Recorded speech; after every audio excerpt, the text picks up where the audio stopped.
السلام علیکم ورحمۃ اللہ وبرکاتہ۔ بسم اللہ الرحمن الرحیم۔ شیخ واحد رحمۃ اللہ علیہ فرماتے ہیں کہ میں ملک چین میں ایک راہب کی عبادت گاہ پر پہنچا اور پکار کر آواز دی، اے راہب اے راہب۔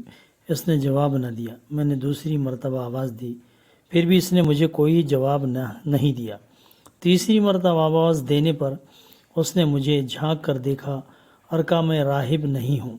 راہب وہ ہوتا ہے جو اللہ سے ڈرتا ہو، جو آسمانوں پر ہے اور اس کی بڑائی کی تعظیم کرتا ہو اور اس کی بلاؤں پر صبر کرتا ہو اور اس کی قضا پر راضی ہو اور اس کی بخششوں پر تعریف کرتا ہو، اس کی نعمتوں پر شکر اور اس کی عظمت کے سامنے ذلت اختیار کرے، اس کی قدرت تسلیم کرے، اس کی ہیبت کے آگے سر جھکائے، اس کے حساب و عذاب کی فکر کرتا رہے، دن میں روزے رکھے اور رات کو نماز پڑھے، اس کو دوزخ کے ذکر نے بیدار کر رکھا ہو، وہ شخص راہب کہلاتا ہے۔ اور میں تو ایک پھاڑ کھانے والا کتا ہوں، اپنے آپ کو اس جگہ پر قید کر رکھا ہے تاکہ کسی کو اپنی زبان سے نہ پھاڑ کھاؤں۔ میں نے دریافت کیا کہ راہب کس چیز نے مخلوق کو اللہ کی طرف سے بہکا دیا؟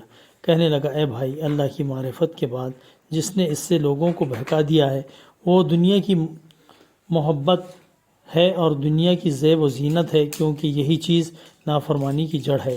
عقل مند وہ ہے جو اس چیز کو دل سے نکال دے اور اپنے گناہوں سے توبہ استغفار کرے اور جو چیز اللہ سے قریب کرنے والی ہو ان کی طرف متوجہ رہے۔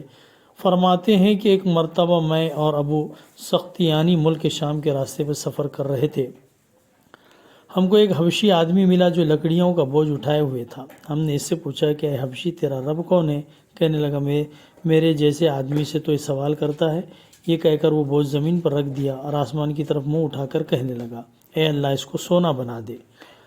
چنانچہ وہ بوجھ سونا بن گیا۔ پھر ہم سے کہنے لگا، اس کو دیکھو۔ اس کے بعد کہنے لگا، اے خدا، اس کو لکڑیاں بنا دے۔ چنانچہ وہ لکڑیاں بن گئی۔ پھر کہنے لگا، عارفین سے سوال کرتے ہو، ان کے عجائب ختم نہیں ہوتے۔ حضرت ایوب فرماتے کہ میں اس حبشی کی حالت دیکھ کر حیران رہ گیا اور بڑا شرمندہ ہوا۔ پھر ہم نے اس سے پوچھا کہ تمہارے پاس کچھ کھانے کو ہے؟